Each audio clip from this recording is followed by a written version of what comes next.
Hunter didn't like the Phantom, but that's okay. Shannon can still be friends with him in public anyway. But now it's time to forget all of E&E's snark and find a laugh if you can with After Dark.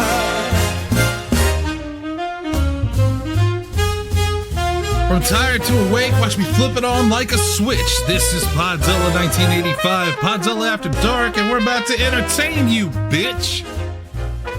I can still hear the tiredness. Waka waka, welcome to the show. Let me turn my video on so Jesse Kimball has no choice but to turn his video on as well. Yeah. Well, except I'm always in the dark. Lost in the dark. First off, we want to apologize for this week. We know we haven't done, we did Phantom of the Opera early, and I want to apologize for Hunter's conduct during Phantom of the Opera. I have a handwritten note from Hunter explaining how he was wrong, that Phantom of the Opera is fantastic, and that when he said negative one thumb down, what he meant was 2 thumbs up. And I'm happy Hunter can apologize and admit his faults. So see, I kept meaning to ask because I noticed you guys were still playing games together. So surely he didn't review it poorly, but it sounds like he gave it at least a middling review. We'll talk after the show. We'll talk in private. We'll talk in private about the things that happen. Couple haters over there. My name is Shannon Young. I'm going to be your host tonight. This is After Dark, and we're coming to you live from the power of Discord once again. Got a funny story about Boogie 2988 to tell you, Jesse, here in a second. I was wondering what that intro had to be about Boogie. But Jesse Kimball is here with us tonight. He is the Thursday Night Delight. I am here. So happily here. I don't know why I felt the need to clarify that. Maybe it's because I'm low energy right now, but I needed Shannon to know that I am happy to be here on the show with him tonight. I appreciate that. Lindsay, the Unicorn Queen, is here with us. Working on a sand shrew, and my mic is nowhere near me, so I don't know if that even picked up. It does, but go ahead and put it back up to the camera again, because that looks like Buff Mew. It's sand shrew in the works. No, it kind of does look that like looks Buff like Mew. Buff Mew, but he's pointing backwards like in the meme. But it's so cute. It honestly looks a little like he's dabbing. Yeah, a little bit. It's Buff Mew dabbing on the haters. Oh, couple haters. No. Absolutely not a hater with us tonight, even though she doesn't have her video camera on. Therefore, I'm going to turn mine off because rules are rules. Hold on. It's little Shelbino. Hi. Shelby Chan. Hello. Little Shelbino. Little Shelbino. Double H will be here with us at some point tonight. He's currently away taking care of TCOB, and then he'll be back with us. Well, I'm really sad that we're all low energy because I was going to start the show off by talking about what a horrible week it's been for the entertainment industry the past week or so. Yeah, last night was just a rough night. I didn't get a lot of sleep, so I'm just tired today. That's.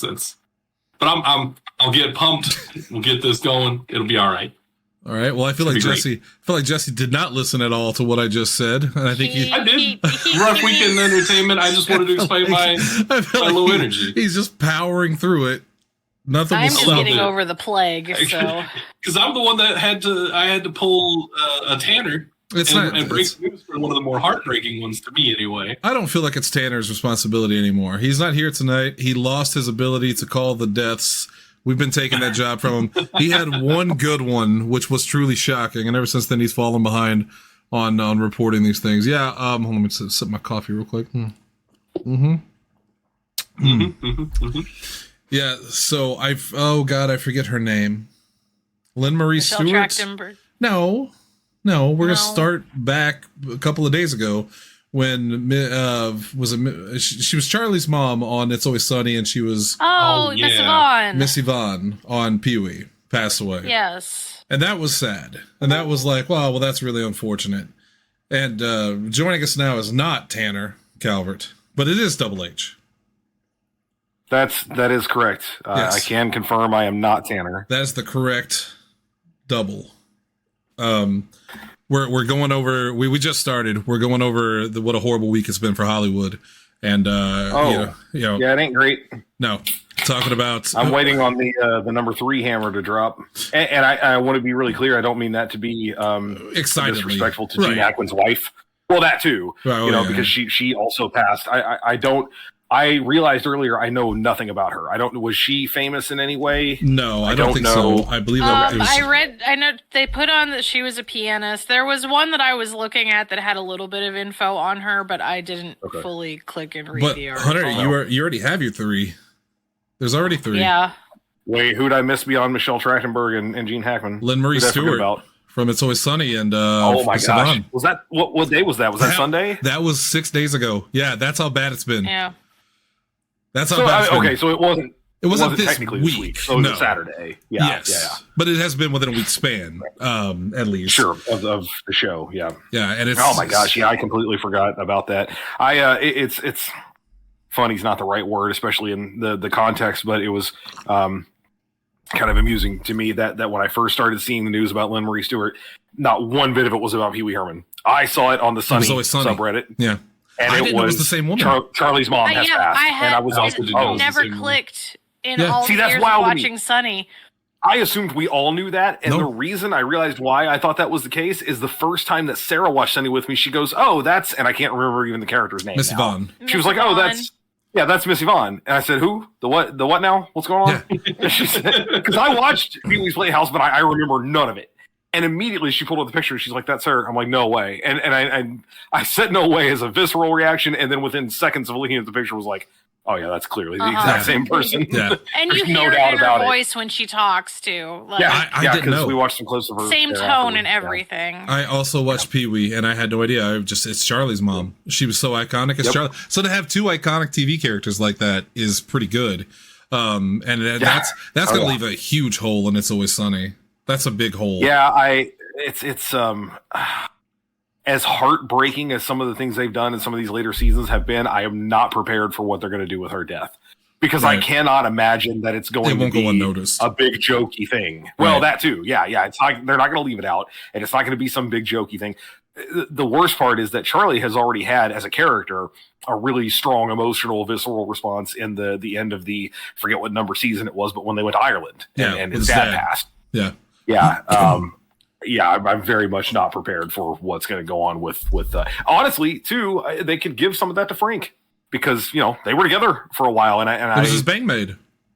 A serious turn for Frank of him being like, "No, I really loved her. She was great," would be, I don't know if I can take Danny DeVito doing that. That's going to hurt. It's Always Sunny doesn't always do like emotional stuff, but it can do it, and it has done it before. The Mac interpretive dance in the prison. I've never not teared up at that scene. Yeah, never. It's incredible. I've seen that. It's absolutely incredible.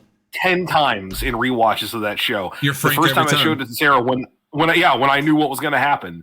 Every single time I cannot watch it and not get emotional. It's bizarre how effective it is. It's wild to think that a show like It's Always Sunny can have a moment like that. Like it's kind of like The Simpsons.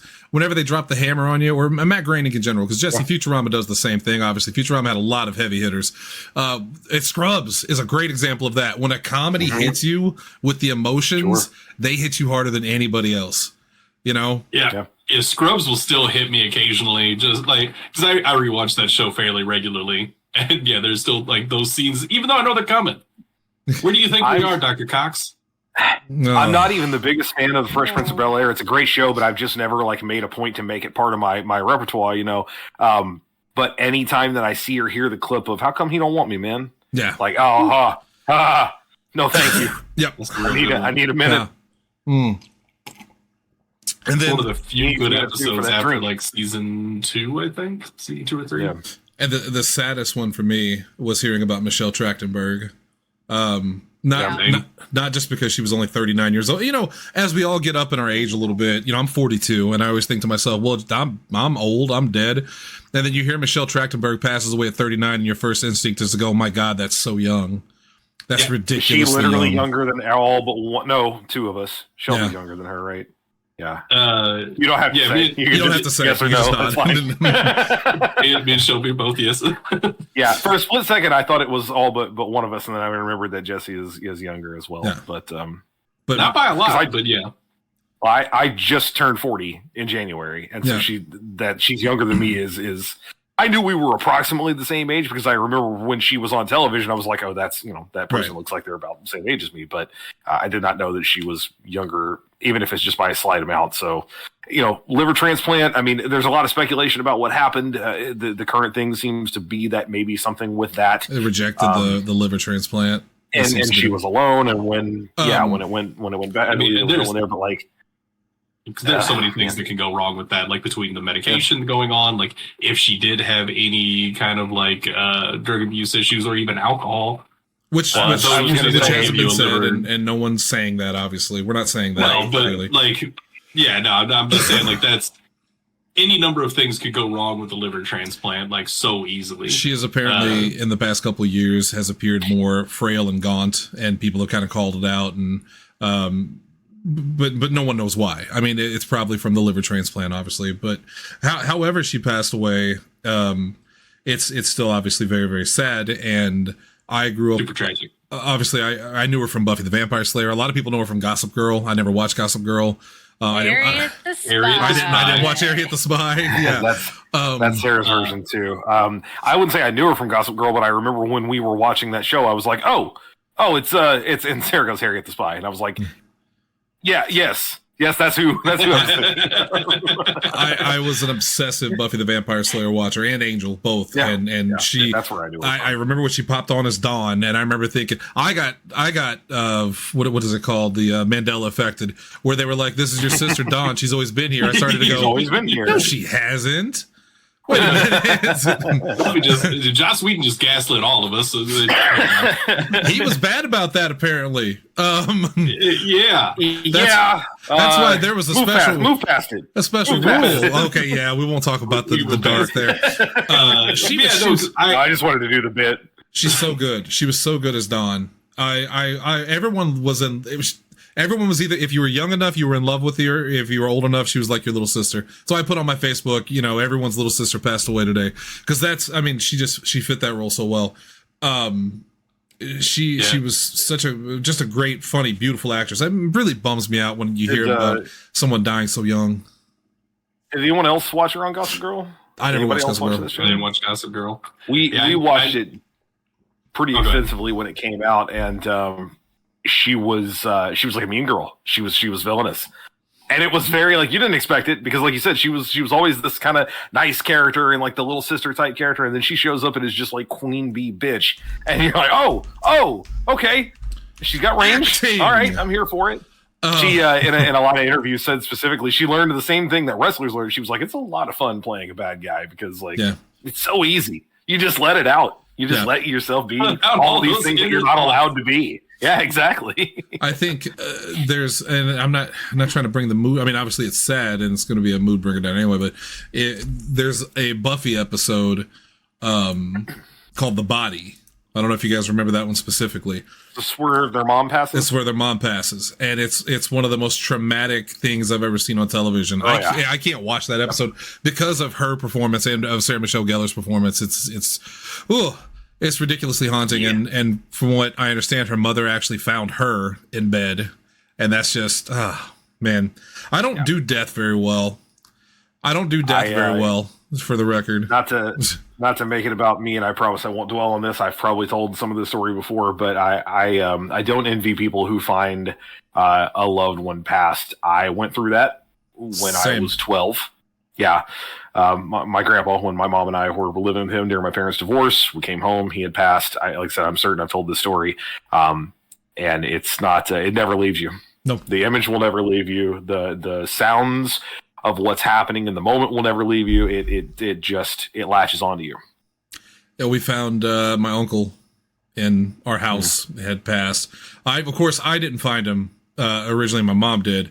And you have to imagine me. I'm sitting in my room. I have my headphones on because my parents are so sick of my rap music at the time. They're tired of hearing Bone Thugs and Harmony. So I've got headphones on. I'm listening to music, and I just keep hearing. I don't hear anything because my music's so loud, but I keep feeling like the thundering of feet. You know what I mean? Like you feel all the steps. Right. And eventually, I'm like, "What the hell's going on? Why are so many people stepping?" And there's just screaming, and I walk in, and then my uncle's sitting in his chair, just peacefully, and he was gone. Yeah. Yeah, it's terrible. I don't do well with death, and neither does the last story we're going to talk about, which is Gene Hackman passed away today. And I watched a interview with Gene Hackman with Larry King, where Larry King asked him, "What are you afraid of?" And Gene Hackman said, I'm not really afraid of anything. I'm afraid of dying." And I went, yeah, me too, man. I think he meant it more from a family perspective, though, because he wanted to make sure his wife was taken care of, which is tragic because his wife and he and one of their dogs all passed away in what is suspected to be carbon monoxide poisoning. But, and I'm not trying to, yeah, but I'm not trying to be like, ooh, but apparently it's suspicious. They are saying it's a suspicious death, unlike Michelle Trachtenberg and Lynn Marie Stewart. So we don't know what's going on with that. The autopsy won't be done the results won't be back in for weeks. But again, regardless of how he died, you talk about legendary. They don't get much more 95 legendary. 95 years old. I didn't know he was that old, 95. Yeah. The French Connection, I mean, is one of the all-time movies of that kind. Yeah. Like when you bring up those sort of, the car chase within it and that, the kind of detective spy type work, it's just unreal. How many times does he have to star in a movie that is the best in that genre? He was also in Unforgiven, which is arguably the greatest Western of all time. He was in Hoosiers, which is arguably one of the best sports films of all time. Get Shorty, Crimson Tide. I mean, the guy was in so many movies. When I think of just the all-time great actors, I think of Gene Hackman. I didn't know he was 95. Not to take it back to Michelle Trachtenberg for a second, but I started to see the tributes pouring in from, across Hollywood. And the one that surprised me was James Marsters, who played Spike in Buffy. Mm-hmm. He's 62. I did not know, because Sarah Michelle Gellar is only 49. I would not have guessed that. Yeah, I would not have guessed that. I assumed they were all the same age range, but no, he's 62. Wow. Jesus, Hunter. We were talking about the other day about that era of TV. If you were 40, you were 20. You just said that like my name was Liberace. Jesus, Hunter. Jesus, double H. Hackman. I did not know that he'd officially retired from acting. So many of these guys they go and go and go until the end. Until the end. The last movie he did was in 2004, and he officially full on press release. I'm done. I'm not acting anymore. That's it. I'm finished. So and he stuck to it. It was Welcome to Mooseport. Which I've never seen. I know I remember the name, but I don't remember a single thing about it. But I mean, you're talking about the list here. So of course he was Lex Luthor. Yeah. So you're talking Superman 1, 2, and 4. He did the Poseidon Adventure. He did The Firm. He did The Quick and the Dead. The Birdcage. Enemy of the State, which may not be the greatest film of all time, but it was good. It's memorable. The Royal Tenenbaums. I completely forgot that he had done a Wes Anderson film. Mostly because I've never seen it, but I know the name. The Replacements. Yeah. I mean, it's a who's who over it. Yeah, it's a who's who of fantastic films. Just really sad. My God, how many movies was he in? All of them. I was going to say there's no way for me to effectively grab this list really quick and tell you, because it starts in 1961 and it ends in 2004, and for many of these years, there's at least a single film every year. They don't, the term's thrown around a lot, but they don't make them like that anymore. No, they really don't. They really don't make them like that anymore. I can't think of an actor who fits the everyman persona that Gene Hackman did. And I mean that I'm literally trying to think of one, and I can't think of one. I mean, the closest you're going to get now, late in his career, the closest you're going to get now is a Tommy Lee Jones, and even then, he's not really an everyman so much as he can fit a lot of different roles, but he's always very authoritative. He's the guy in charge, yeah. Hackman could do that, but he didn't have to be that guy, right? Just a great actor. Just a sad couple of days for everybody, and big fans us on the show. Positive news. Well, here's something positive to end on Gene Hackman. He once said he was very proud to be included on Richard Nixon's enemies list. So, I think that's very funny. Hunter, I meant to save some reviews that I saw for Love Never Dies. I wanted to bring up to you. Oh boy, I'm paraphrasing. Why this show? I'm paraphrasing, but One of them said, if you ignore the lyrics and don't think about the story, it sounds okay. And I thought that was one of them, I'm going to give you guys $200 to never make this musical again. Where'd you guys get the script for this?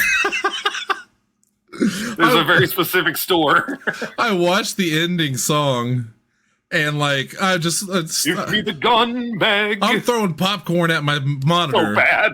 I'm throwing popcorn at my monitor, going, "Come on now, come on." If you'd had a tomato, tomato or a battery, just whipped a battery. Well, no one would have noticed. I got up on stage and wandered around. Just walked around, and no one knew what was going on. Jesse, in case you didn't know, Love Never Dies is the official. It's not a fanfic. Somehow, it's the official sequel to Phantom of the Opera. That and is it's bad. It's so that needed a sequel. It's so bad. We talked about it during our review of Phantom of the Opera because Hunter and I may disagree on that film, but we both agreed on how terrible Love Never Dies is. We had to find some common ground, and the common ground was, boy, you should never have continued that story. No matter which way you look at it, some stories should not have sequels.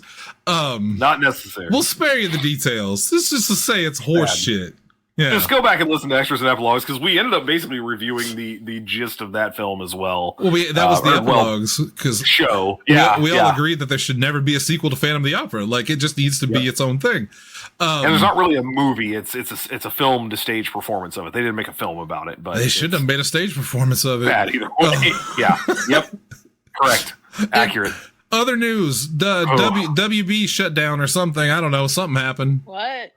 Monolith Studios. So WB is a studio that handles the Mordor games. Lord of the Rings. Lord of the Rings games, which is look, I like those games. I know a lot of people felt they were a little underwhelming. The second one was better than the first one, surprisingly. They just kind of added more and did more stuff with it. Yes. But they had one of the greatest game mechanics I've ever personally experienced, and that's the Nemesis system. Yeah. So the Uruks have this whole system of who's in charge, and it's a literal hierarchy. The war chief, his guys, and then his corporals, and the whole thing. And as you encounter them organically in the wild, they're just out there in the game. Which, by the way, is Assassin's Creed, but dangerous. Like in Assassin's Creed, you're always the toughest guy in the room. In this game, when they first throw you out there, they go, "Okay, just journey across Mordor. Good luck." And every time you take a step, there's an enemy. You're constantly having to dodge and run and hide, and as you get more powerful, it's not as scary. But the whole Nemesis system was, if you encountered, say, a colonel, in the Uruk group or whatever, and you beat him, whether it is you kill him or you dominate him and turn him to your side or whatever, it would break the line of succession. Okay, well, his guys are either now going to challenge him if he got his ass kicked, or someone's going to step up and fill that power vacuum. Or someone's going to come along and get revenge for him. The guy above him might go, "Hey, you kicked my little guy's ass. Nobody beats on him but me." And so when they encountered you, you would have an actual continuous story. They would reference the things that you had done. Yeah, it was very, very cool. Very cool. I actually like the Nemesis system a lot. It was really, really neat. Yes. Yeah. It was also proprietary to Monolith Studios because they locked it up with a patent, which is not a bad idea. Make some money off of that thing, except they didn't because they made 2 games and now they're shut down. And so it literally cannot be touched until 2036. Yes. So thanks. That sucks. Monolith Studios, by the way, or Monolith Productions, which made some fantastic games, they decided to close instead of some of their other developers that did not make as good a game. Some of them are still open, but Monolith made a couple of literally some of my favorite games that people don't talk about. Have you ever played No One Lives Forever? That's a great game. No, but I know of it. Yeah. It was hard to keep that game on the shelf at GameStop when it would show up when I was working there because it was one of those things that looked generic, but the people who it was kind of if you know, you know.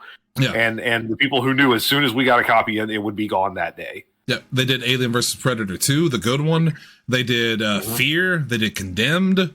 And then, of course, the Middle Earth games. Sarah loved the Fear series. I liked Condemned pretty well, but Sarah loved those Fear games. And they were working on a Wonder Woman game. Yes. Reportedly, it was kind of like the Rocksteady, Batman games. Not happening. Done. Yeah. Donezo. Canceled. And what's funny about that is the guy in charge of WB, who just hits, W's after W's. He's just nailing 3-pointers over here. He said that they're going to focus on the big four. They're going to focus on the big four, and I forget exactly which ones the big four are, but one of them is DC, Harry Potter, Lord of the Rings, I think, DC, and something else. But DC's Wonder Woman. That's what somebody said. Somebody said, okay, well, DC's Wonder Woman. Yeah. So this is now. I gotta go find this article again because I remember seeing that direct quote and that Wonder Woman game, especially, like they had Gail Simone help with a lot of the writing on that. Yeah, and she's a huge name in comic books. She's an incredible writer. She was a big name in comic books until Trump was getting rid of DEI. Anyway, I don't know if this guy got picked up, but it was loud and deep. What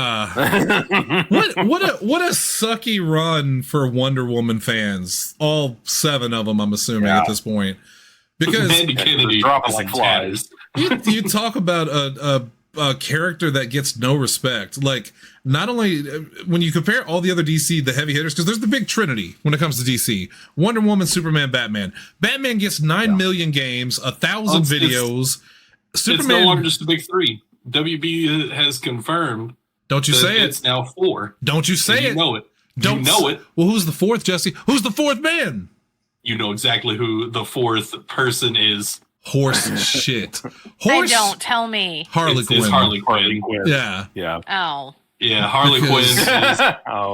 Harley Quinn is one of the most popular characters in DC at this point. It's certainly with like the mainstream audience. Yeah, that's why they're bringing out that comic where she just like shits on herself the entire comic, right? No. Hey, get it right. What? She farts all the time. I apologize. No shitting involved, as far as I know. That's the sequel. By the way, the big 4 actually was not Lord of the Rings. The big 4 is Harry Potter, Mortal Kombat, Game of Thrones. There's a hot property for you, and DC. Again, DC is in fact one of them. So that prequel show that they've been doing has apparently been killing it. Yeah, George Martin loves Game of Thrones goes. I'm sure it is. I'm too hurt, Jesse. I'm right there with you. Hold on. Shelby liked it a lot. Are you talking about the game? What is the one that's been out for like a year or two, or House of the Dragon? House of the Dragon. House of the Dragon. Okay, because there's another prequel coming out that apparently George R.R. Martin loves. He says it's the best he's ever seen. He's all about it. I don't know what it's called. It's too specific. When are we characters. getting Sir Davos Origins or whatever? Like the memification. Like any of the super badasses that were from the first 3 seasons. If I can get any stories on them, that would be fantastic. Oh, Wonder Woman. I'm just too hurt. That was one of the only DC movies that was even like popular. Like, look, the first Wonder Woman was like in '87. I still haven't seen it. Awful. I haven't seen it. It's real bad. It's not good. But at man, all. you got Gal Gadot, and you've got a hot character like Wonder Woman at the time, and yeah, they're just pissed it all away. Pissed it all away. Apparently, the second movie was just like they tried to copy Ragnarok, and it had a very 80s vibe. No soul. Yeah. I mean, so it kind of set the tone for COVID films because it was one of the ones that was released directly to Max instead of in theaters. The visual effects were bad. The story was bizarre. A lot of it didn't make sense. Yeah, they were trying to do a lot of jokey stuff that didn't work. Kristen Wiig was in it. Kristen Wiig was miscast. Pedro Pascal was miscast. And it's hard to miscast Pedro Pascal because there's a lot of stuff he's in that we all go, come on, man. Come on. That's not going to work. And then he does it and you go, at the very least, you go, okay, that's fine. This is acceptable. If not, holy shit, that's pretty good. Even in this movie, you're like, what is happening? Why is this guy this guy? It's very weird. Just a weird series of choices. So we'll see what happens with Fantastic Four. First Steps comes to theaters this year. I'm much more hopeful for that than I was for this. Look, Brave New World is better than most people are saying it is. Is it great? No. Is it good? Yep. Yeah, it's a good film. Are you excited for Screamboat Willie? I am excited for Zach to be excited for Screamboat Willie. There you go. And that's it. Did you watch the trailer? All. Did you watch the trailer? Yes, I did. Did you not see what I sent you back in response? Because I'll quote it word for word. I didn't know if you had made it through the whole trailer, if you had tapped out like 10 seconds I in. did. No, I did, and my response to you word for word was 4 words. This looks unimaginably shitty. Yes. So now that the looks really bad. Now that the patent is up on, or the copyright is up on Steamboat Willie, they're making all these bad horror films about it, right? And one of them is called Screamboat, and it stars Zach's favorite guy, David. Oh God, what's his name? Howard Thornton. Yeah, is that right? Which seems like he's the guy that plays Art the Clown. He's Terrifier, and he seems like a really good dude, and he seems like he's really enjoying what he's doing. But I'm sorry, this looks so bad because in this film he plays Steamboat Willie, the murderous mouse. Right? Here's the kicker: he's mouse size. Yeah, he's like a little guy. This tall. Why? Look, man, I suspended my disbelief when it came to Chucky. Right? You ain't going to convince me that a mouse is murdering everybody. And he runs around on the Staten Island ferry, apparently. Yeah. And that's where he's killing people. Staten Island sucks.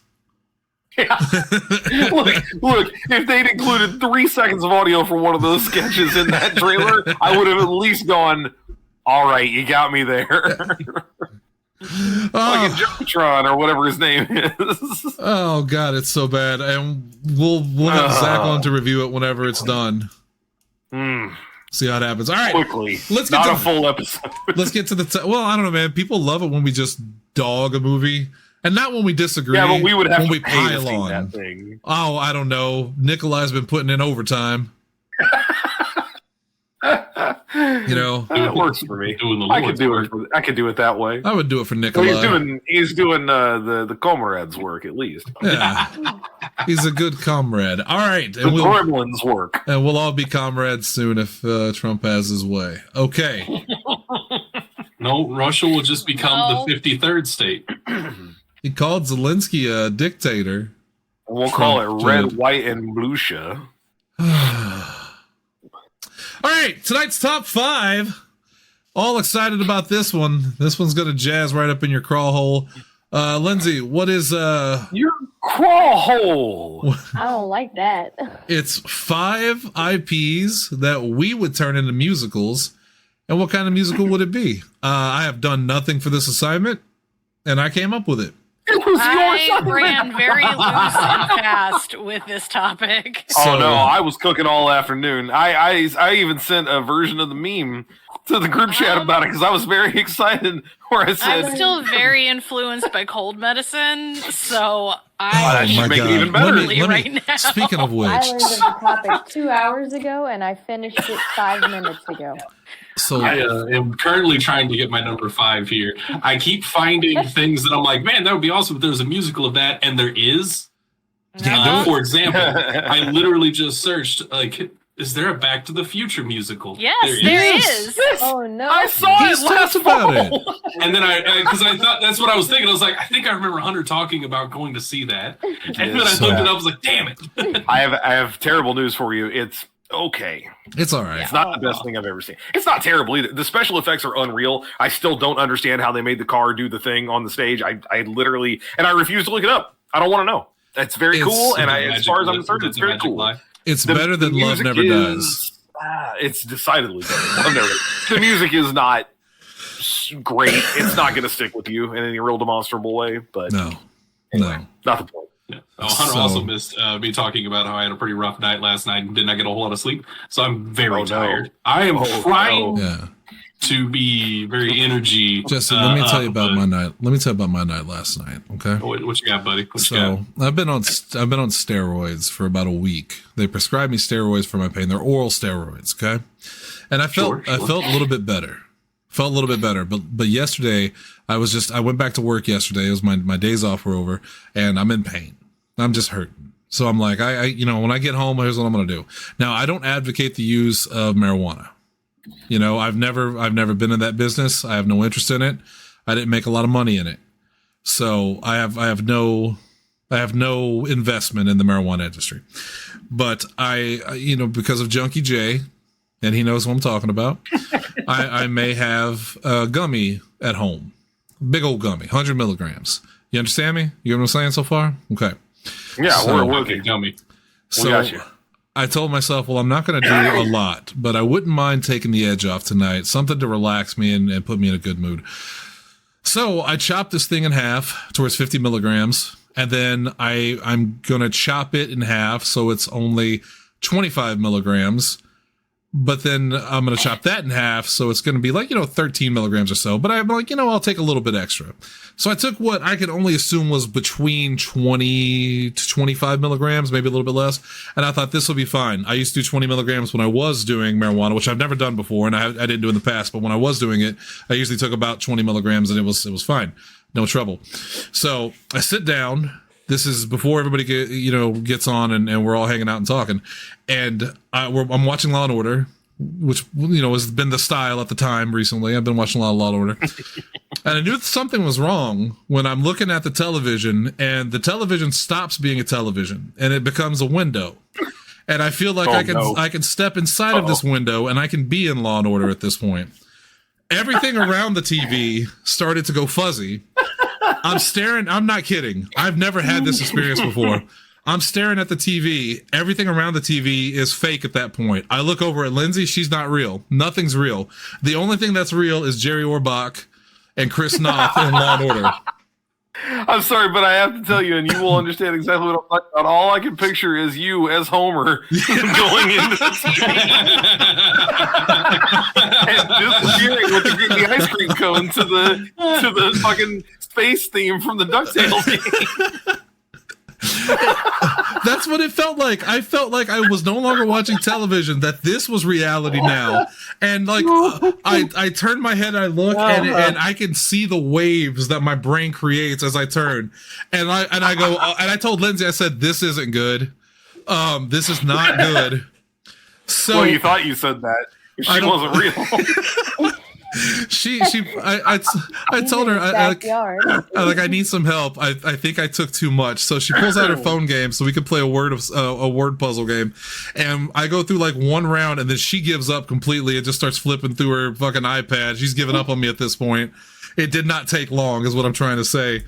And from that point on, I'm just sitting there watching Law & Order, and I occasionally have to shift and like smack myself in the head a little bit to remind myself not to fall into the television. I'm tripping balls at this point. I don't know why it hit me so hard.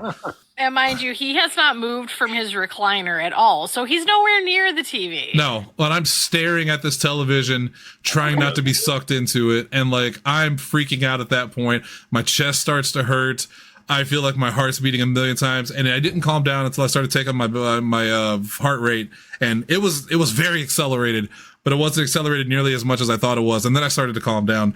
And once I did that, I could, and then it felt fine. But for about 10 minutes, I thought I was Jerry Orbach, I think. I became Jerry Orbach. So kids. There's worse people to be. Kids, well, not now. True. Kids, don't do drugs. Or do. It was pretty interesting. Okay. That is not an admission. That story did not happen to me. Let's get to the top 5. We're talking about the top 5 things we are going to we would turn into musicals. But before we do, Hunter, the segment breakaway, I need you to read the names off. That's how we do it. Oh shit. That's the splinter. Yeah, hang on. We do that and then we go into the top 5. We didn't do it this way previously and it didn't work out well. Right. This starts with one of my favorites in a while, Chief Keef and his briefs. This is fun to say. It's just fun to say. Yeah. Camp Boner Bend. That's not so fun. I don't know what that one is. Walking Crack Muskrat. I remember that. That's hard to say. Yeah. Treasonous Cowpoke. Yeah, well. Shannon will does definitely remember Everybody Wants a Pocket Worm. There's also Broccoli Owl. Which is a great story. And I told it, and it's too lengthy to tell the whole thing. I told it Shane last night. The short version is Sarah and I have a shared notes app on our phones, and we have a grocery list on it, and we keep like a list of meals of things we can make with the stuff we have. Well, we had chicken broccoli Alfredo, and we both tried to delete parts of it, and it just left broccoli owl. And I said, well, it's a good character. Anyway. There's also the sausage growler. I don't know about that one. Still laughing about As Above, So a Mule. Yes. There's 2 of these have to go. Oh, one of them changed. Damn it. So there used to be There used to be bisexual Mucinex. Yes. Now there's just sexual Metamucil. Yeah. I don't know. Both of those are my fault. They may have been inspired by the marijuana. True. Yeah. There's a new one today. Big Damage Pig. Okay.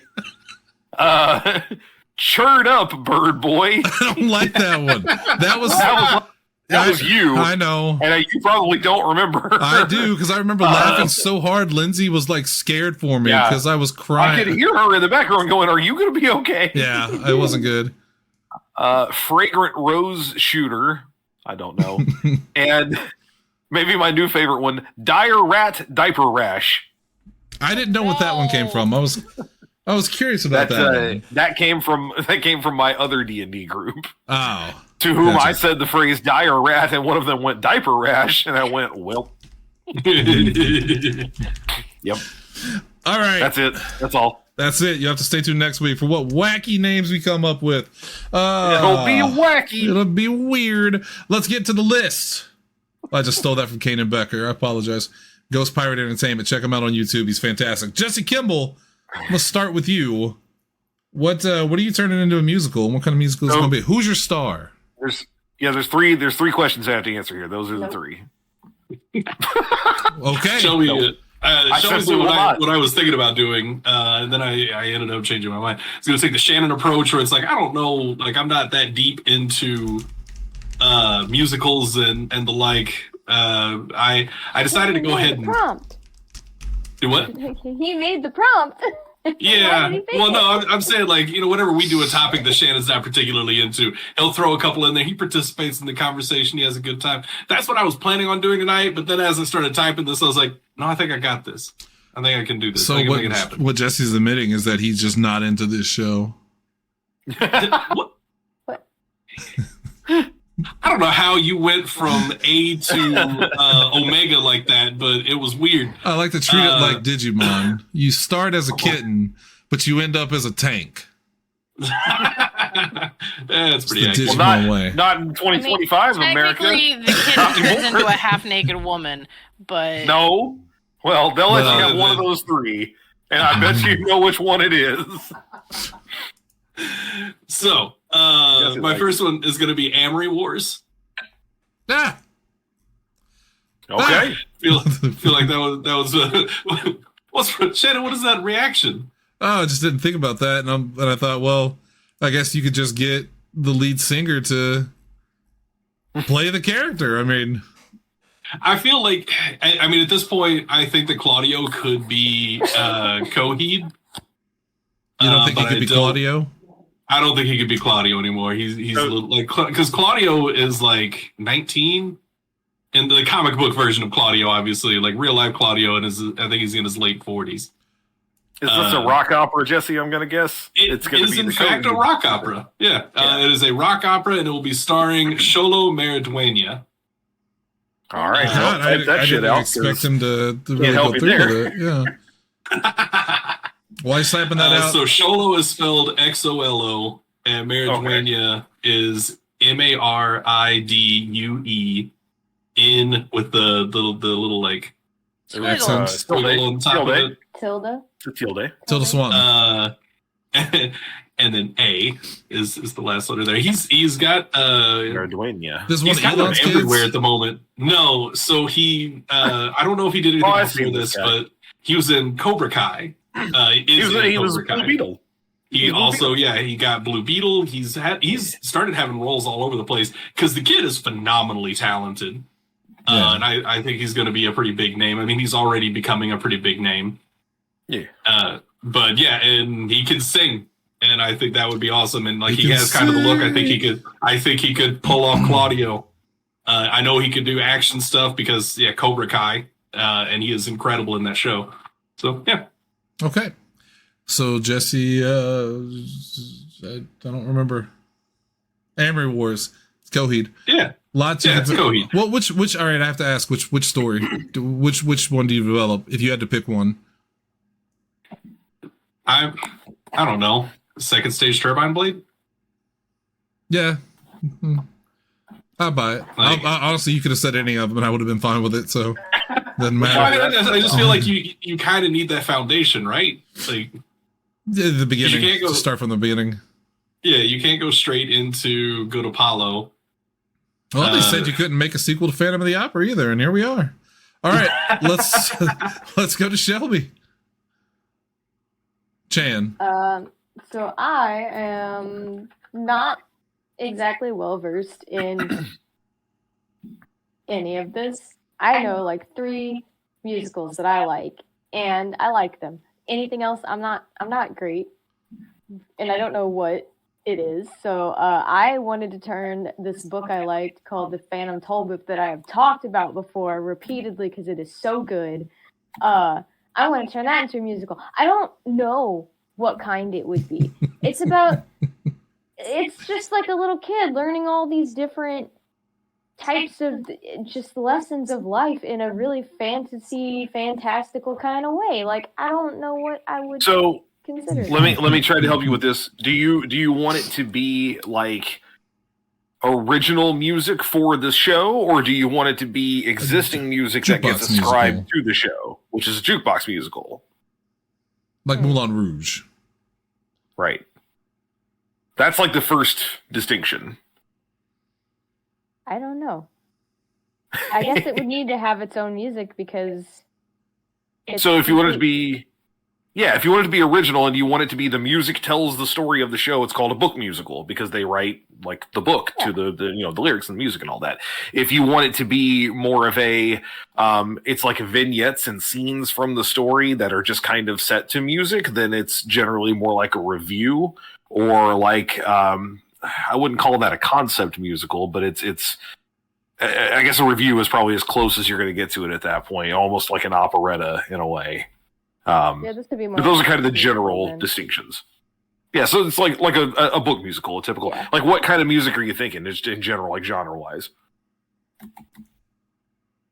I don't really know what would work with it because it's so like. The only thing I can really say is fantasy, like some weird kind of fantasy music, and I don't even know what that would be considered. So you can just leave it as a book style musical. Yeah, doesn't have to be anything super in depth. Yeah. Who's starring in this thing? I'm not doing that part. Noted. Hunter, put down Timothée Chalamet every time she doesn't answer. Well, that's the plan. Yeah, it's always going to be either Timothée Chalamet or Jenna Ortega. We pull one from Sonny here, and we pull Charlie Day in, and it's his version of the kid learning something. Well, wouldn't it just be Charlie learning? Because his literacy has ruined us once again. Well, he see a door. All right, let's go to Hunter. Oh, boy. He done. It's Ghostbusters, right? I want a Ghostbusters musical. Now, there's a kind of thing like this that already existed at one point in time. Ghostbusters used to have a stage show at Universal Studios. Yep. But it wasn't really a musical. They kind of just sang the song. They sang their own song, every once in a while, and they kind of just reenacted the end of the first movie. And then they did a thing where they roamed around the park for a while with the Ecto 1. The closest thing they had to a musical was when both they and Beetlejuice were kind of waning as properties in the late 90s, and so they just put them together, which was a great combo, because the bit was the Ghostbusters would do their thing, Beetlejuice would show up and start possessing them, and then he would make them do a dance review to like Backstreet Boys and NSYNC songs and Britney Spears and make them like do ridiculous shit, and it was hilarious, and then they would bust him in the end, and then it would be over. So there's a version of that exists already. I think you do an original story. I think you update it a little bit. I'm thinking we still use like 80s pop. I want a book style musical, but I'm thinking like 80s pop style music would fit well because it has always fit well with that franchise. And I want Paul Rudd. Paul Rudd's a hell of a singer. He's a hell of a singer. He's a great singer. He showed this on Only Murders in the Building. So he can sing, he can dance, he can do like stage stuff. I don't know that he's actually done any major stage stuff, but I think he could do it. And I think you just slot him in, whether that means he's playing his character from the last couple of movies or whether he's playing a new original character. I don't care. Just make it happen. Franchise it. Stories, whatever. It's Ghostbusters and it's Paul Rudd. I will pay whatever you want to make this happen. Here's a blank check. I'll go see it. Write any amount. Do whatever you want. Well, since Hunter took that from me, well, bye.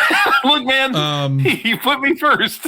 I'm going to go with the next one that I thought was obvious, Star Wars. Yeah, and you're taking that one from me too. That was an option I had. I don't know. I want a Star Wars musical. Oh my god, what would be better? Idea. I'm going to pitch my idea too. Oh, I'm glad you are because I literally. I don't have anything. It's just because I didn't do the entire homework, and the rule is anytime the person doesn't have a person picked out, it's Timothée Chalamet. It has to be. No. He's going to be a lot. Hear me out. Okay. Let me cook. Help me. All right. Help me. I did this earlier today. Let me cook. So it's a. You're going to hate this for a second, but bear with me. It's a Disney style book musical. I got to go. Okay.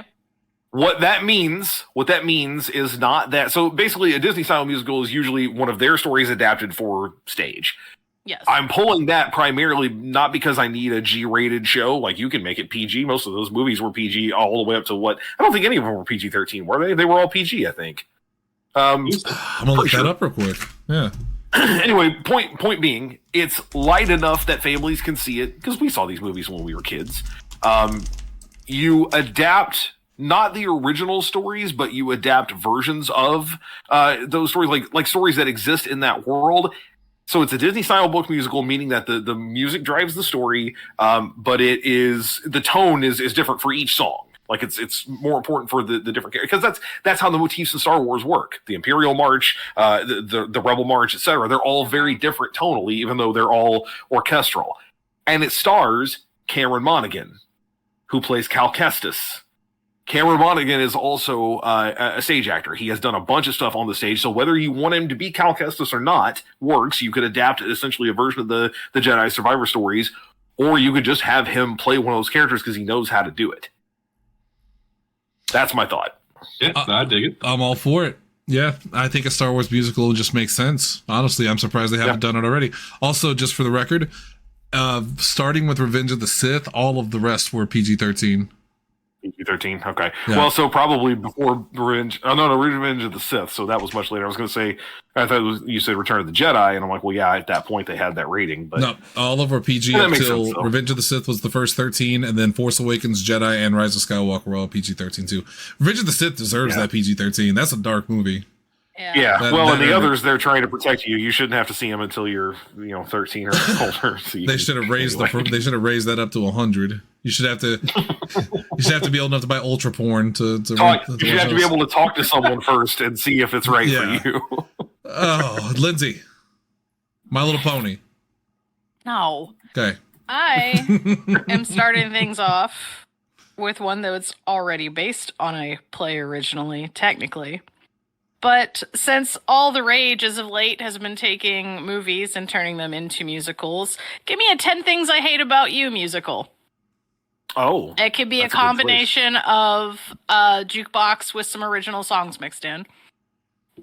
Yeah, I would assume it's still technically jukebox, because Moulin Rouge is, even though it has at least one original song in it. So yeah, you could do like jukebox musical. We're doing like 90s pop rock, right? Yes, yeah, very much. Cool. Maybe a tiny bit of like softer alternative mixed in. We're bringing back Letters to Cleo. We're bringing them back. No, that's hold on. That's later. She's cooking. She's working on it. And we're assuming starring Timothée Chalamet. No, I am cheating. And what better way for Broadway than to bring in new people that we don't know? Okay, well then who is it? Introduce the world to new people. They have not been picked yet. Okay, but if you can't name a single name, it's got to be Timothée Chalamet. Yeah. Fine. No, we're kidding. It's okay. Calm down. All right. Back to Jesse. Number 2. Okay. My number 2 pick is going to be The Terminator. And I tell me you're going to turn into a black comedy. No, I want this to be a straight up opera. Ooh. And it's going to star Zac Efron. And Arnold Schwarzenegger. Okay. Bring him back. Just bring back CG Schwarzenegger. No, real life Schwarzenegger. I want to hear him sing about the Terminator. He's Kyle Reese, right? Efron is Kyle Reese? Yes. Yeah. Sarah Connor. I thought about making Efron, because like he has the build, he could be the Terminator. T-1000. Too short. And then I could just hear "fuck you, asshole." like, I'll be back. I just think that could be a very, because I mean, like just a really dark opera style. Like I think that could work. One of the most expensive musicals ever created. Seriously. No, it's all CG. You have to watch it through a screen. Oh, I got 3D glasses. oh, Shelbu. I want to see Gravity Falls turned into. I knew it. I waiting on it. I knew it. It would be amazing. Live action, all singing, all dancing. Gravity Falls. It would obviously be done in a Disney style musical, just because that's what's going to fit it the best. But I want the actual like voice actors for the show to be the cast. I mean, they kind of did that with SpongeBob. Is that Kristen Shaw? Is Kristen Shaw in that, or am I imagining things? Alex Hirsch and Kristen Shaw. Okay. Yeah. She's fantastic. She's the best. I love Kristen Shaw. You could even get Heidi Gardner to be your sister because they look very similar to each other. Anywho, They do. Yeah, They do. They do. All right, Hunter. Okay. Saxophone. Oh man, I have so many options here. Saxophone. I think I'm trying to do something that's not just like, you know, the basics, like a juice. I got a lot of the jukebox ideas that I think are very fun. Okay, let's do this one. I want an Indiana Jones musical. Okay.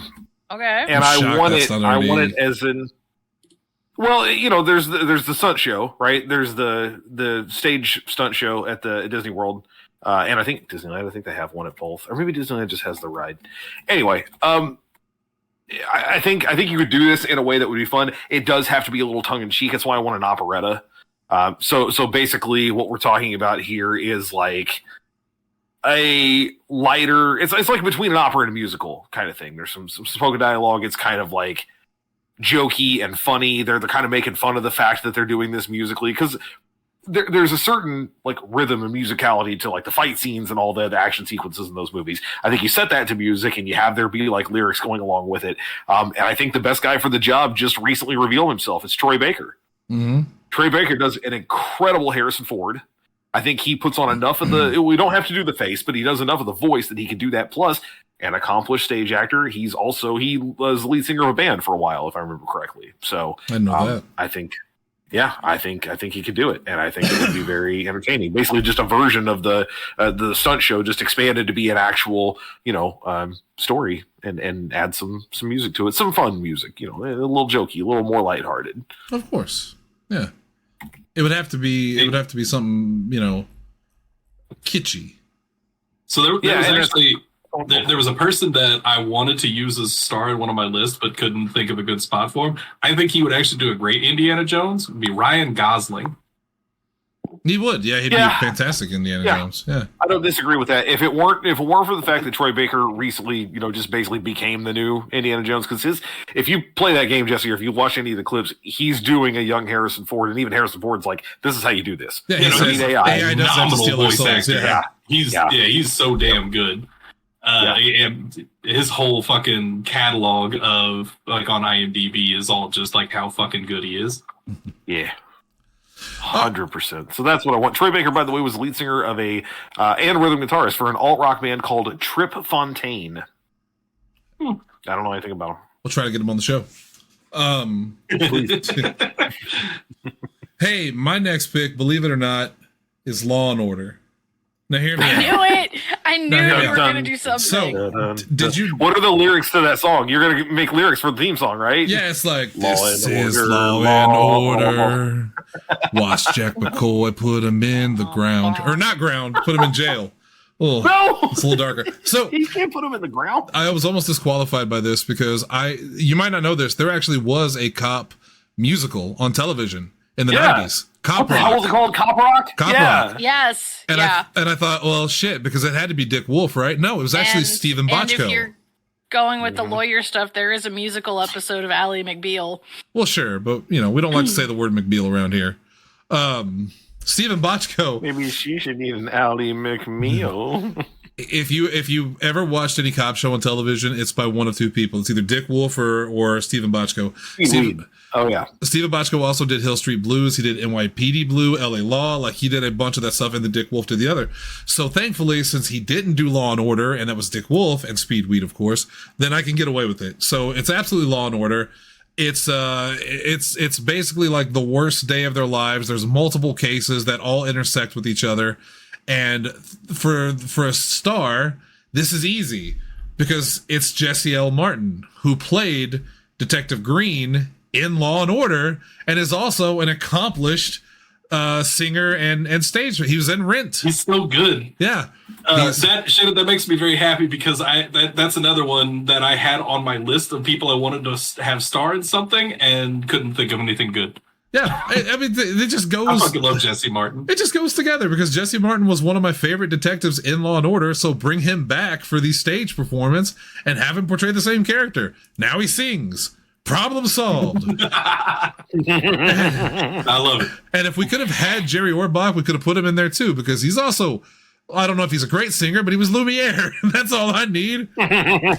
He was a stage performer. Yeah, Jerry, he's great. And he donated his eyes after he passed. There's a great John Mulaney bit about, because there was this ad that was taken out with Jerry Orbach's picture after he passed away that talked about how Jerry Orbach donated everything, to the arts, and he donated his eyes to science. And there's a great bit, John Mulaney talking about getting on the subway and seeing it for the first time. I won't spoil it, but go listen to it. But yeah, Law and Order. It just makes sense. And keep Speedweed away from it. Now, what kind of musical would it be? I don't know. The singing kind. Let's go. Well, the way you described it, it's still a book musical. It's still, the music tells the story. The question is just like, what kind of music are you going to go for? Probably, I didn't really think about that. Something Rent style. I don't know the terms. I'm not as smart as you when it comes to the musical styles.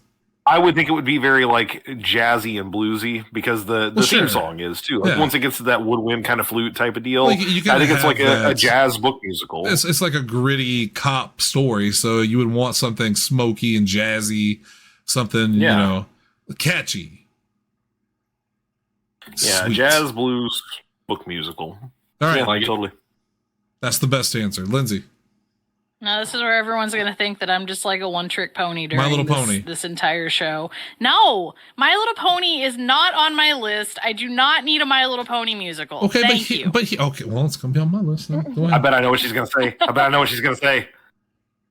I think I know. My next one is purely leaning on more of the comedy end of it, but we're still sticking with giving more love to cult classics. And I want Josie and the Pussycats, where we bring in the soundtrack from the film itself, and then you fill it in with stuff from Letters to Cleo, since it was basically a Letters to Cleo cover band that took care of the music in that movie.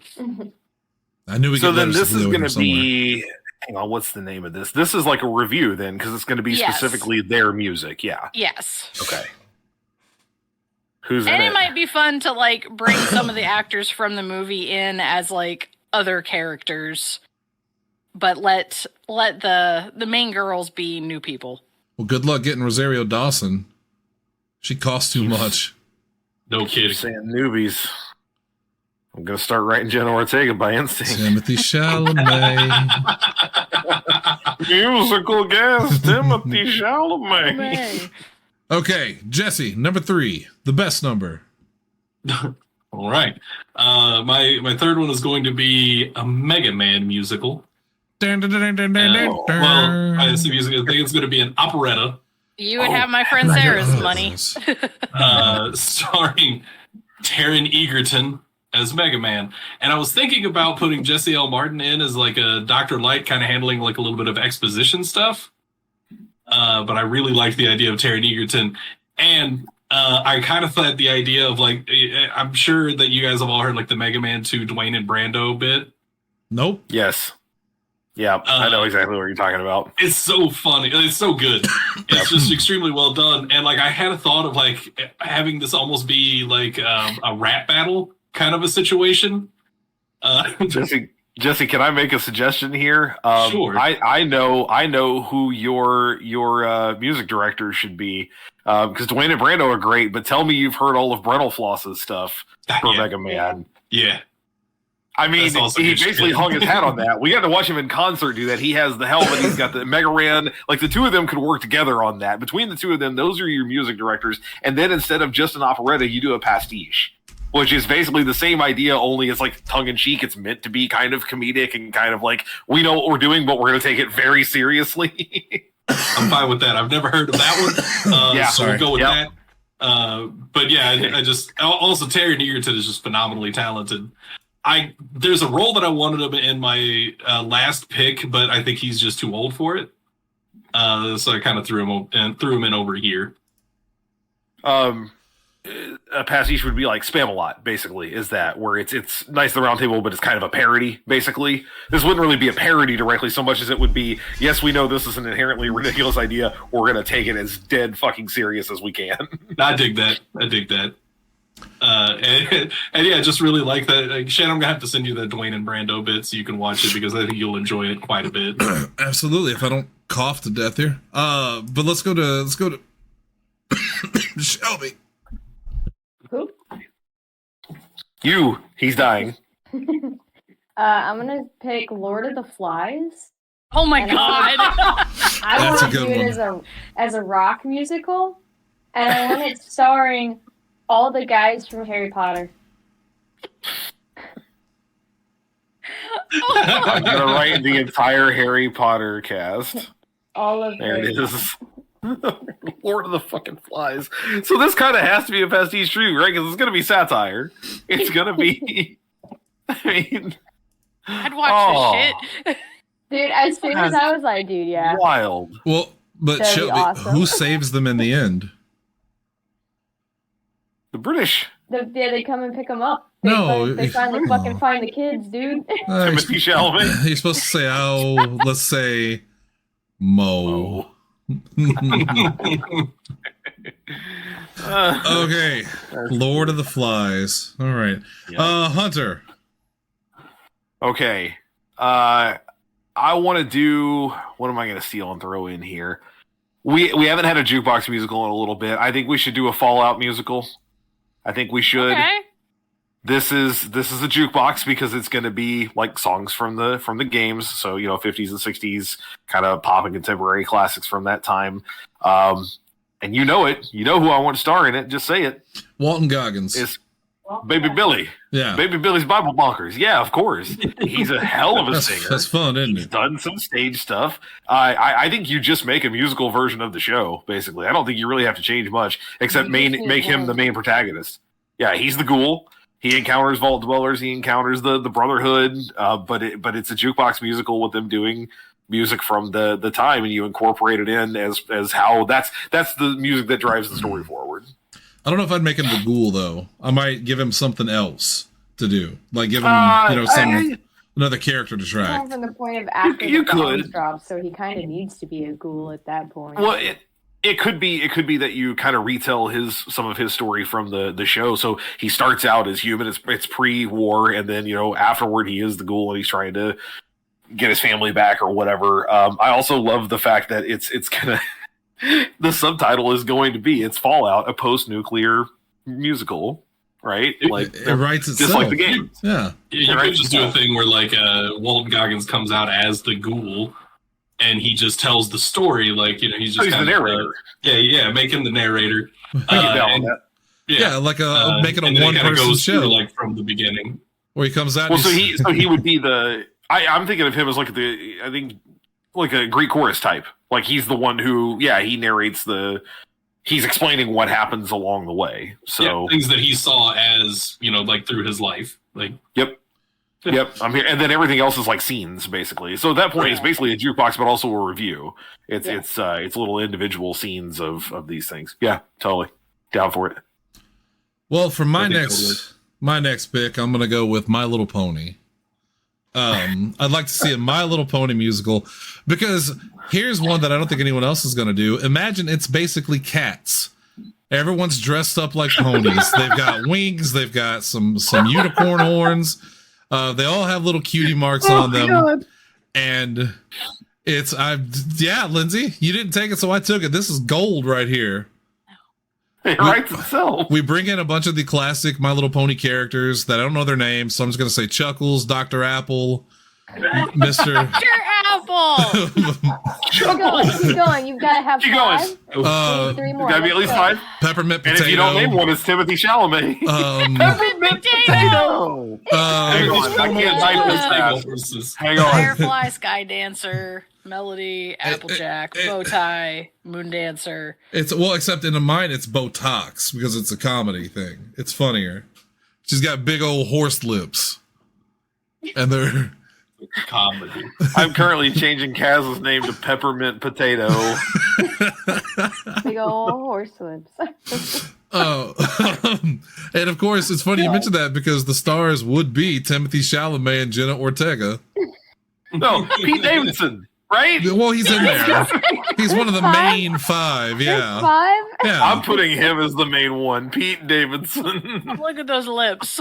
And he's got... I'm a horse. What am I doing here? This is ridiculous. Have him be isn't there like a little dragon thing? Just that Pete Davidson is that. Yeah.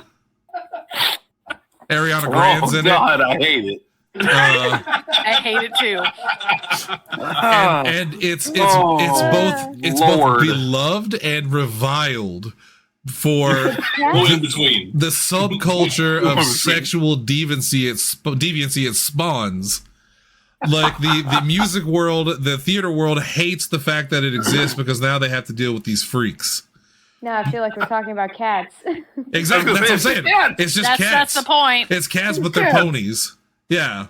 Oh. With music directed by Sabrina Carpenter. All right, Lindsay, you're up. It's Beat fun that. for every pony. Why am I broken now? Why? Why?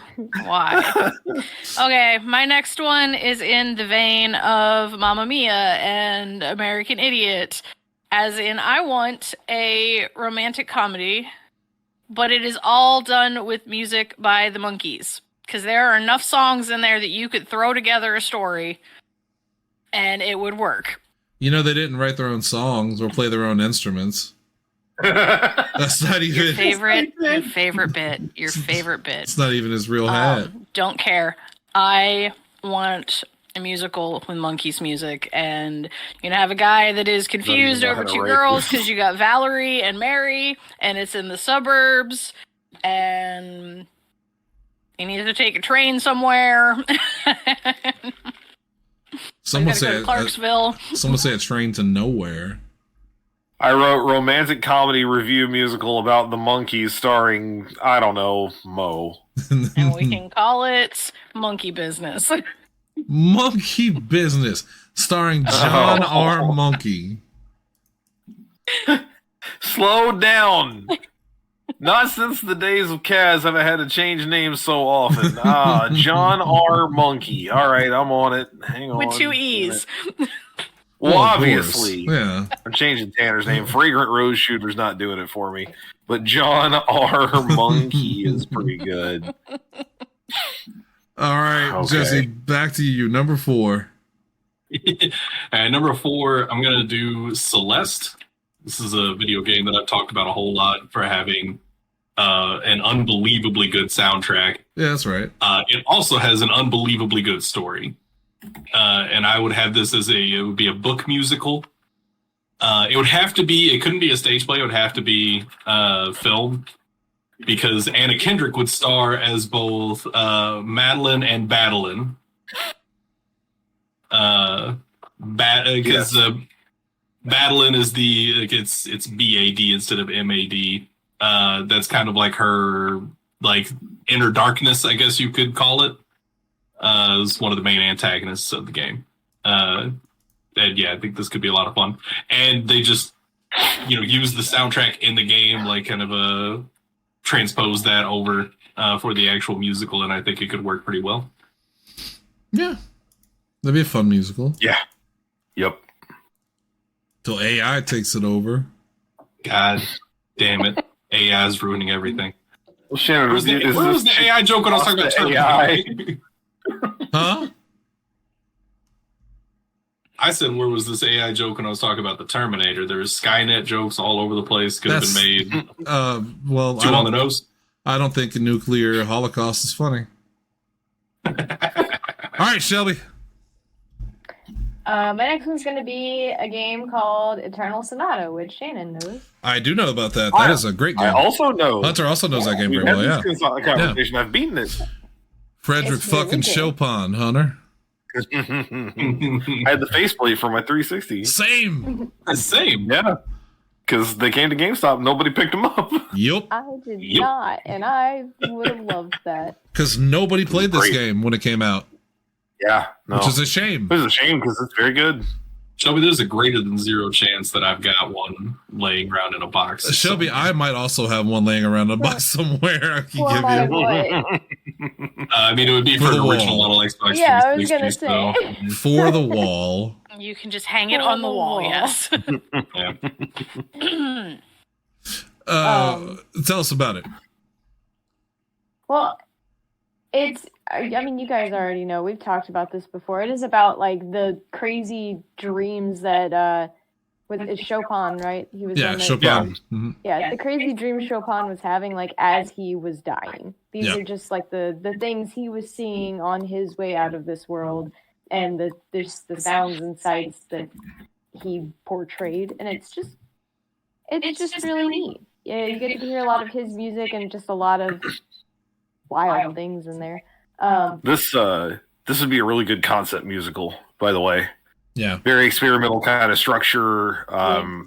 Like a real, it's built around a really specific, like you said, central idea.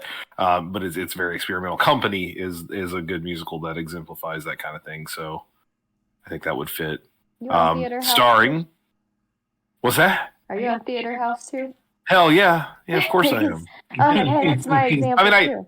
I was gonna say I know these concepts, but it's a lot easier when you have it right in front of you and it just specifically says this is what they are. This is where I was pulling my examples from previously. Yeah.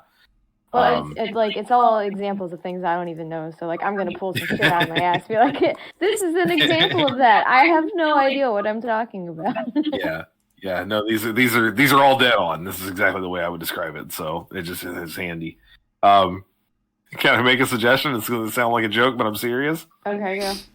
Starring Timothy Chalamet. Because he needs more work. It's anime. It's anime, basically.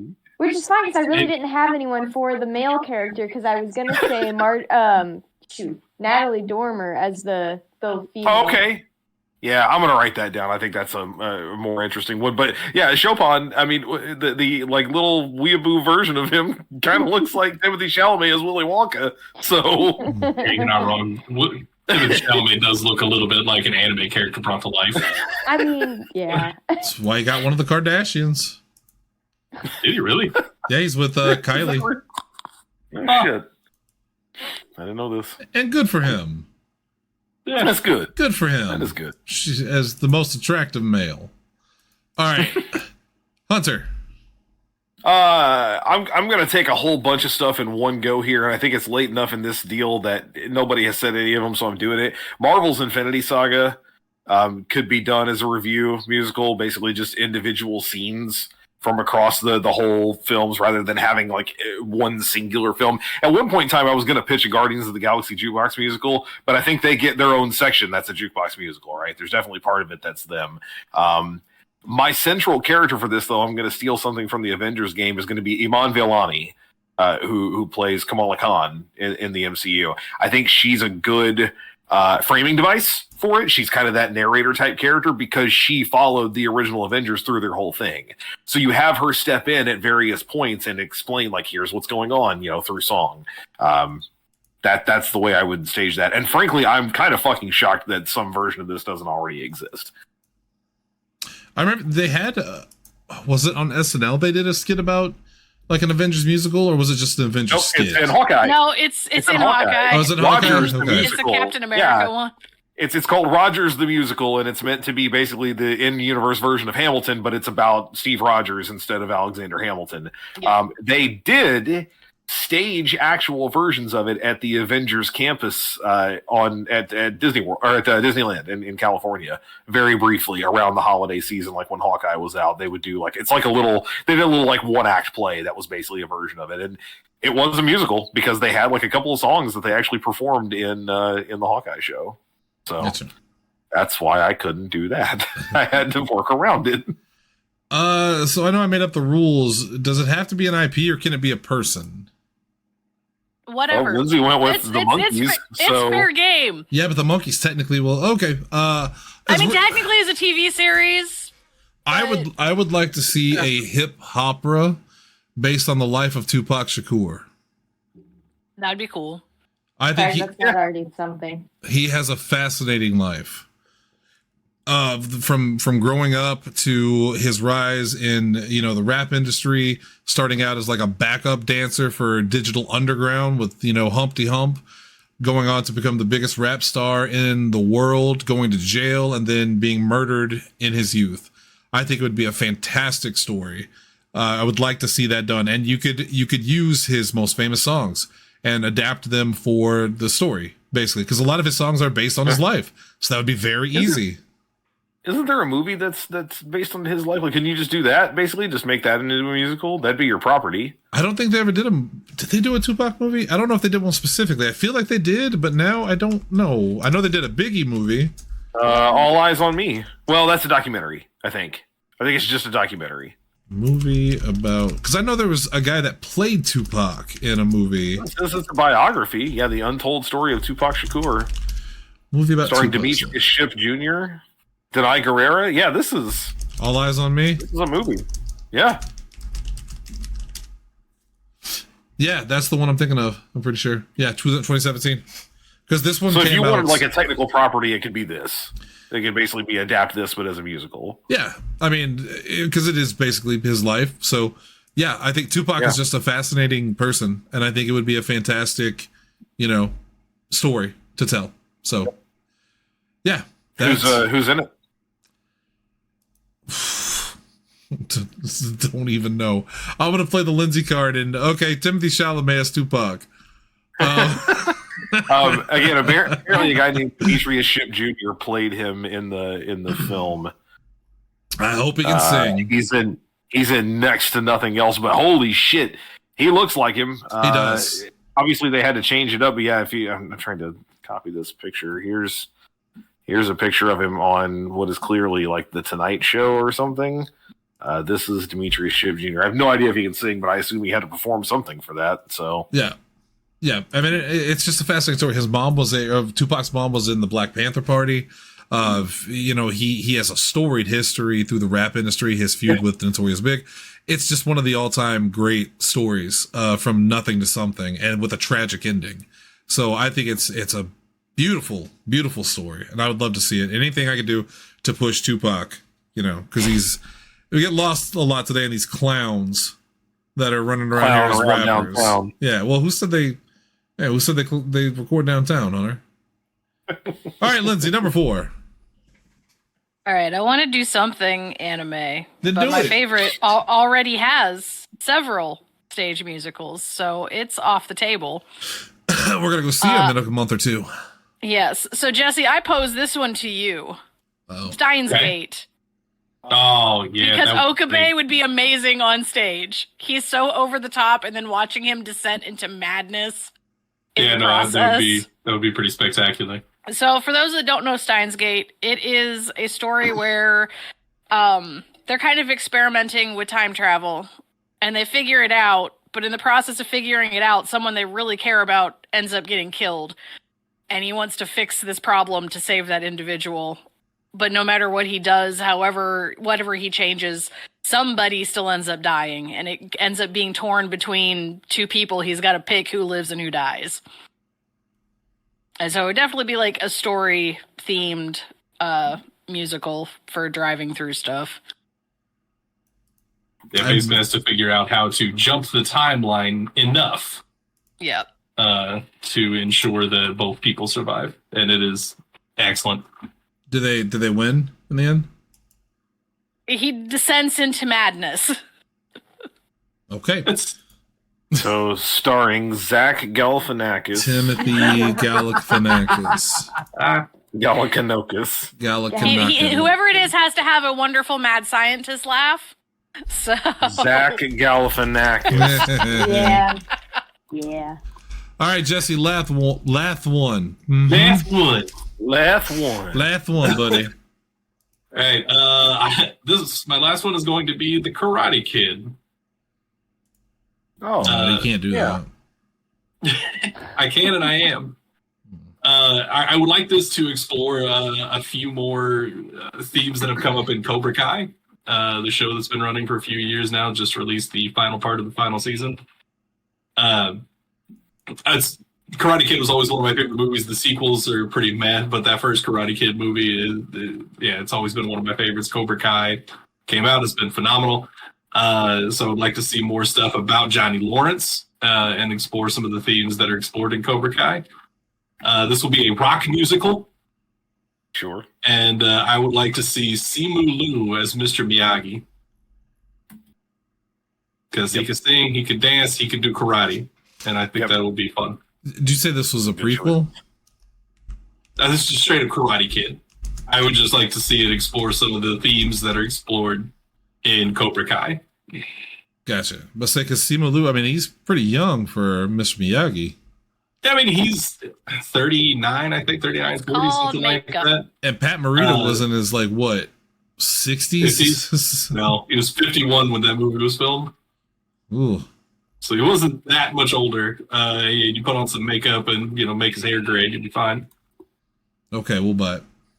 All right. Shelby, last pick. All right, my last one is going to be a whole series. It is going to be all of the Tales games as a anthology musical. I don't really know what style would work best for that. That's a lot. I don't know. Yeah. I mean, I think that's tough. I'm just gonna say Tales of Symphonia series. I'm still trying to figure this out. Okay. I mean, yeah, because you're gonna have to do a series of them. You might just generic this one and just say book musical. Without necessarily giving it a specific style of music, because you're going to want to be able to be kind of all over the place. Yeah, because each one has a different feel to it, and they all kind of vary in terms of where they're at on the timeline. So it's definitely going to change the sound of it. Right. So is Timothy Chalamet going to play the same character in each one? No, he's a different character. He's a different character. He's like a guy in each one. I feel like this would just everyone would just kind of cycle through whoever the most popular actor or actresses are at that time, just the top 3, and then go. Sure. Yeah, you poach them. Yeah. You poach them for whatever bullshit they're doing otherwise. Because they're not invested in that. They'll be invested. They're not. In they're clowning around downtown. Chalamet.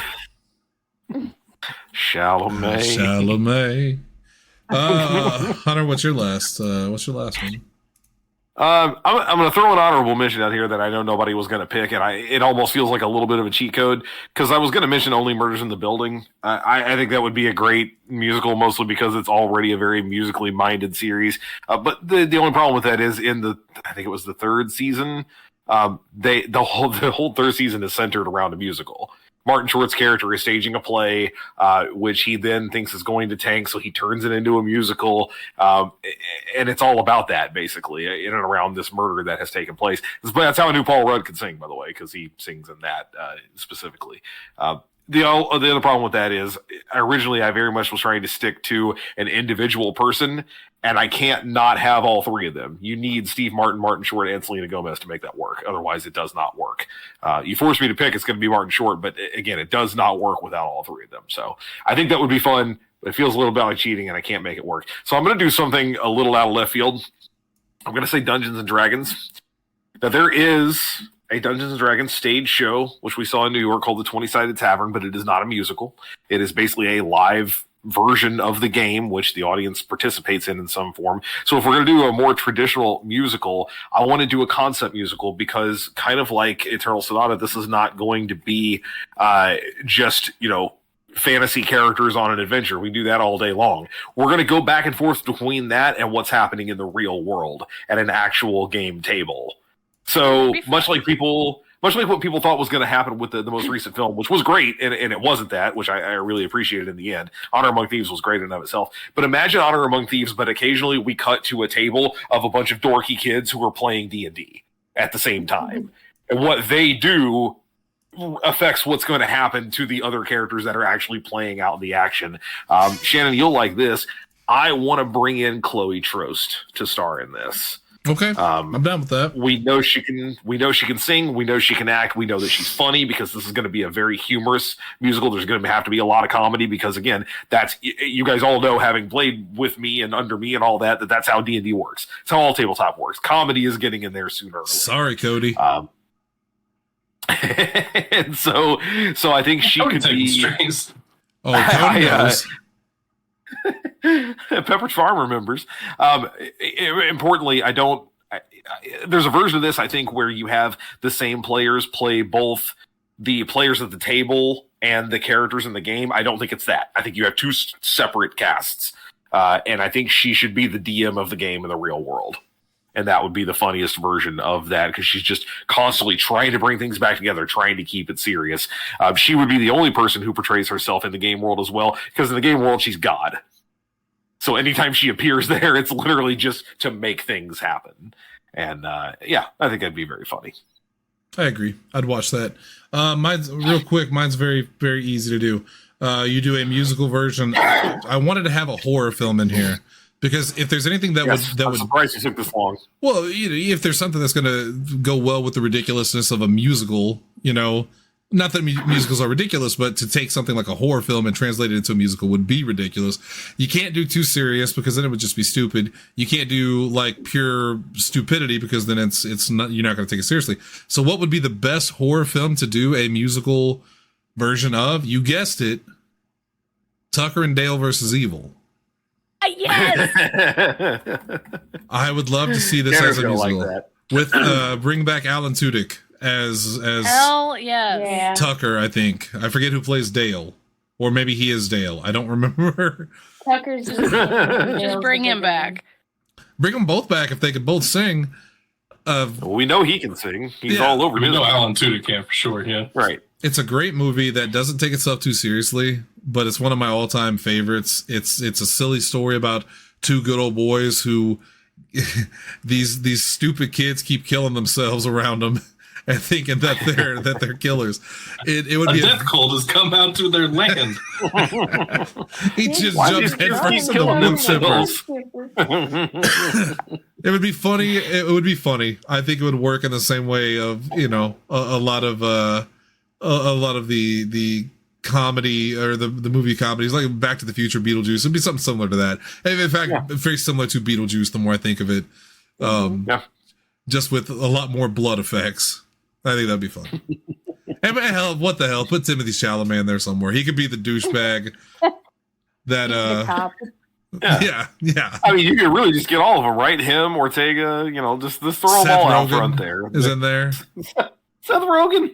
Yeah. Is he still the stoner stereotype? Yeah. They haven't replaced him since? Yeah, as the cop. He's like, all right, Lindsay. that was my Seth Rogen. That was almost as good as your Kirby impression. Hey. Almost as lifelike. Hey. All right. 2 toes up, man.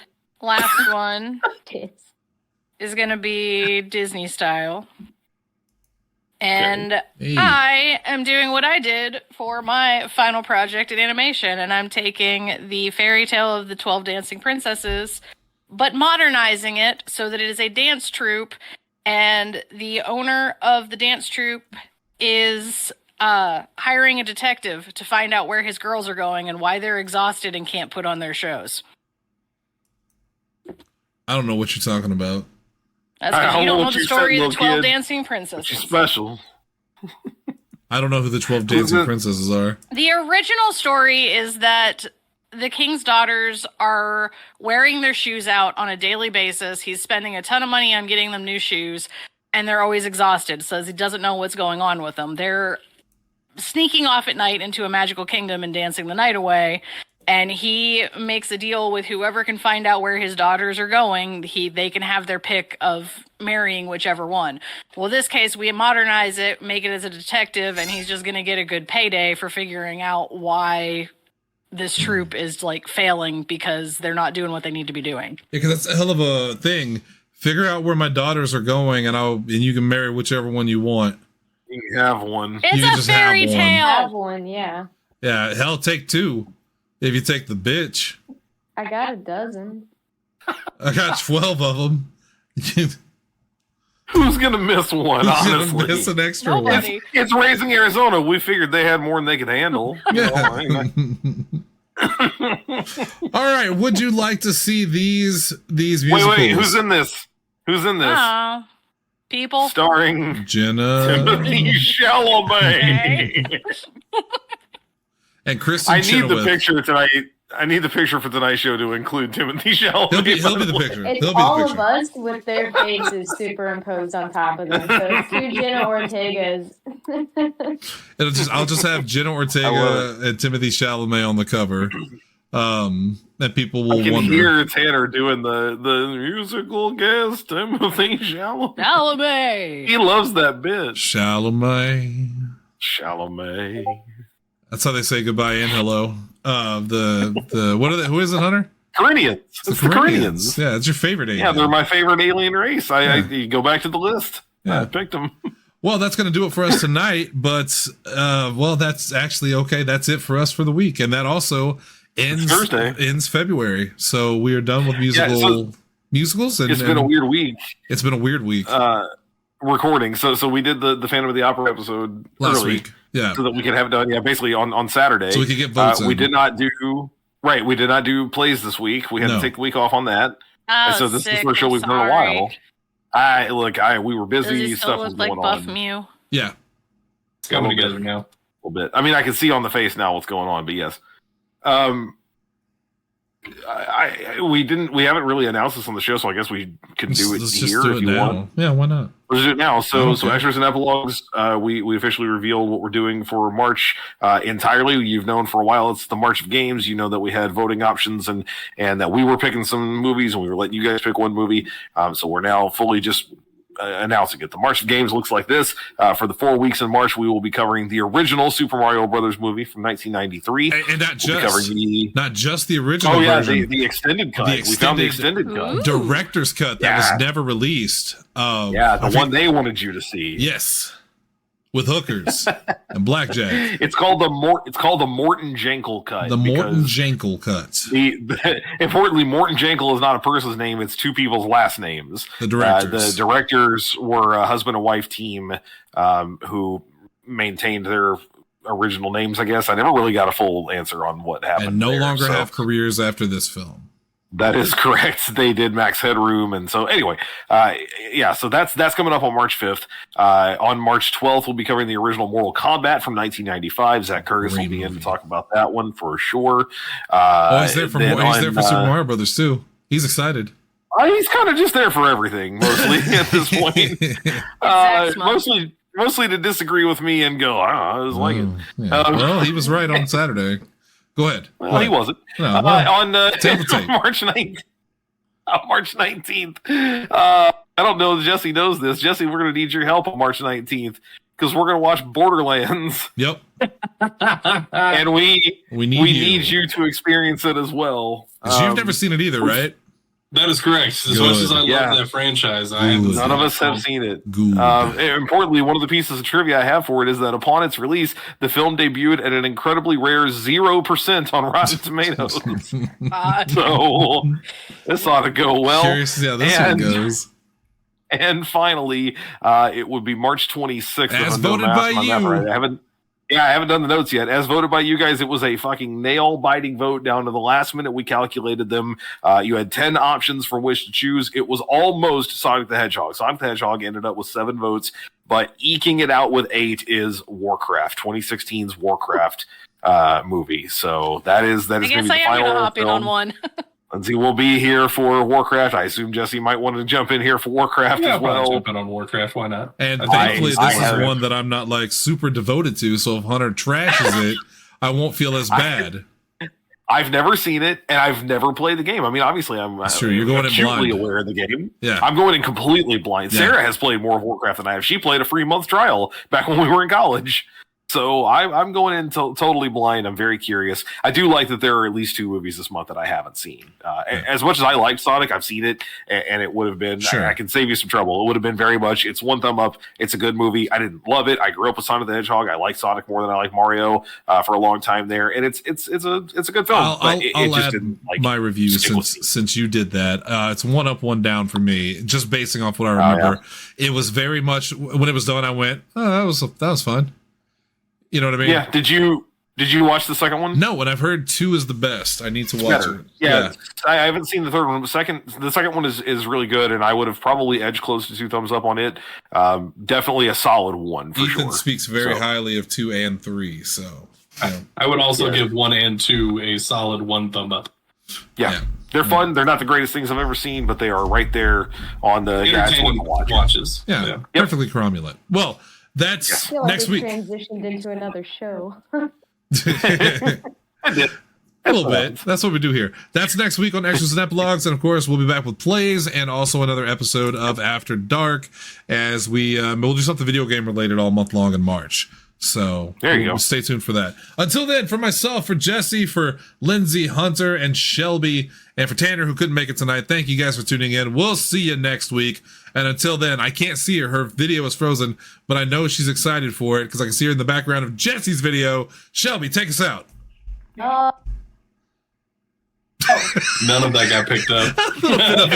It went no. Oh. Hey, Jill.